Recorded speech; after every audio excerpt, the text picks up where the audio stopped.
Hello, I'm Anthony David Hobbs, and this is just a quick movie review of the 1984 movie Runaway. And, I've always loved this movie since I was a child, and it's a lot of fun, yeah. And I remember the first time I saw it, I thought it was set in the present day. Because it was the first movie I'd seen set in the future, except it doesn't specify it's in the future, it doesn't say the year at the beginning. And at first glance, it appears to be in the present day. Then you see these really high-tech robots, and you go, wait a minute, what's going on here? And you work it out, yeah. So yeah, that makes you a bit more observant, yeah. And, yes, Tom Selleck, he plays the character of Sergeant Ramsey, he's the lead in the movie. And, he says at one point in the film, machines make mistakes, just like people. Okay, less like to make mistakes, but they can make mistakes. So that's why it's necessary to have the Runaway Squad. They're like a police public service, if you like. Because in the future, robots are not unusual. Most people do have robots, so yes, it is necessary to have a runaway squad like this, yeah. And he also says that he used to be a policeman that dealt with, really violent, dangerous criminals, but he got fed up with it because it was just too life-threatening, too dangerous. He wanted a more toned-down job, so fixing robots. Blissfully unaware that this job was going to turn out much more dangerous than he ever anticipated. Anyway, in the story, yes, it's about robots that go crazy and attack things, and but the big twist is, spoiler alert, some of them are not runaways, really.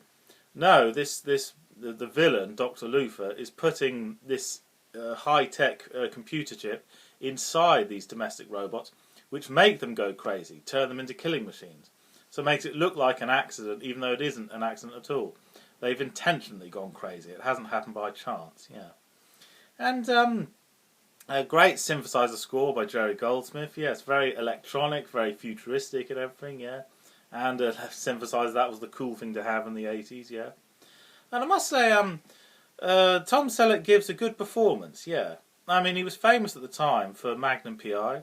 He went on to be famous for Three Men and a Baby, which was a good film, but the thing is, Tom Selleck, more often than not, he gets comedic roles. He gets to be in comedy or light-hearted drama. Whereas the movie Runaway is not humorous. No, it's a serious sci-fi thriller. Yeah. So, it shows that he can act. That's basically what I'm saying, yeah. And it's refreshing to see him in a different kind of role, yeah.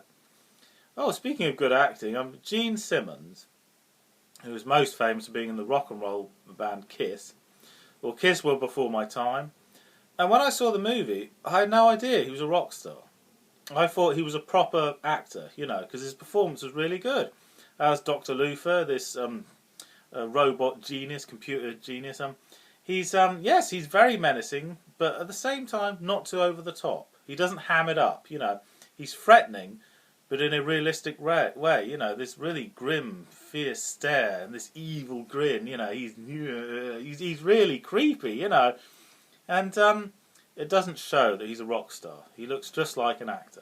Because they did that in the 80s a lot, had a lot of rock stars in films in the belief that would make you go and see the film. But, no, Gene Simmons gave a solid performance, yeah. And it had Tom Selleck, Gene Simmons, it had Cynthia Rhodes, who'd just been in Flashdance, so it had a lot of famous people in it. And it is very enjoyable, very suspenseful, and the villain's always one step ahead, just when the police are on the brink of getting him, he outwits them again, yeah. And he has this heat-seeking missile gun that it kills people. It's bullets that can turn round corners and kill a person. Because they're heat-seeking, yes, as in body heat, so they can kill his enemies just like that. And, the twist is, in addition to that, he has heat-seeking bullets which can go for a specific person, because every human has a different heat pattern. So this gives whole new meaning to the phrase, a bullet with your name on it, yeah. And that's why there's a scene in the film when he fires one of these missiles that goes down an alley and everything, and it misses two people on purpose, and then kills the person it's programmed to kill, yeah. So yes, he's really evil, this Dr. Luther, yeah. And, okay, I'll say a few nitpicks. The movie wasn't quite so perfect. For a start, there's one scene where Sergeant Ramsey, he has to go in this house where there's a domestic robot that's killing people, and he has to stop it before it kills anyone else. he goes in with like this little laser thing, but he's wearing his high-tech body armour, bulletproof suit and everything, but no protection for his head. Now, a head, that's quite an important part of the body. Are you seriously telling me all this high-tech equipment, and nobody was clever enough to go, shouldn't you have protection for your head? That would be advisable, And 2 bullets just miss his head, So. And then at the end of the film, basically the hero triumphs and everything. He gets the girl, they cuddle and snog and everything. There's just one problem, though. Okay, his son is kidnapped at the end. He manages to rescue him, tells him to get in the car, and then leaves him alone so that he can cuddle and kiss his girlfriend. Now, excuse me, if my son had just been kidnapped, I wouldn't leave him alone at all. Are you crazy? Okay, you've killed the chief villain, but some of his men, the people that work for him, might be lurking about. If you've just rescued a boy from a hostage situation, don't leave him alone. That is just so silly, yeah. But I suppose because we need this, really romantic, happy ending, all the sparks are flying in the background like it's illuminating this moment and all that. And she kisses him, even though he's just had robots squirt acid on his face. I wouldn't advise that.